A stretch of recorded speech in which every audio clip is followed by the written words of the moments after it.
அது மட்டும் இல்ல, இந்த புதுச்சேரி கவர்மெண்ட்டை பத்தி நாம சொல்லியே ஆகணும். இது டெஃபினட்டா தமிழ்நாட்டில் இருக்கிற மாதிரி நம்ம திமுக கவர்மெண்ட் மாதிரி கிடையவே கிடையாது. ஏன்னா வேற ஒரு அரசியல் கட்சி நடத்துற நிகழ்ச்சியாகவே இருந்தாலும் அந்த நிகழ்ச்சிக்கு தன்னெழுச்சியா வர நம்ம மக்களுக்கு பாதுகாப்பு கொடுத்து பாரபட்சமே காட்டாம இந்த கவர்மெண்ட் நடந்துகிட்டு இருக்கிறாங்க. அப்படிப்பட்ட இந்த புதுச்சேரி கவர்மெண்ட்டுக்கும் நம்ம புதுச்சேரி சிஎம் சார் அவர்களுக்கும் இந்த நேரத்தில் என்னுடைய மனப்பூர்வமான நன்றிகளை தெரிவிச்சுக்கிறேன்.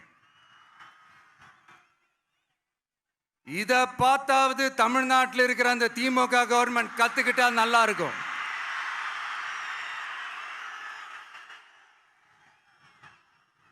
ஆனா அவங்க கத்துக்க மாட்டாங்க. பரவாயில்ல, வரப்போற எலெக்ஷன்ல 100% கத்துக்குவாங்க. அத நம்ம மக்கள் பார்த்துக்குவாங்க.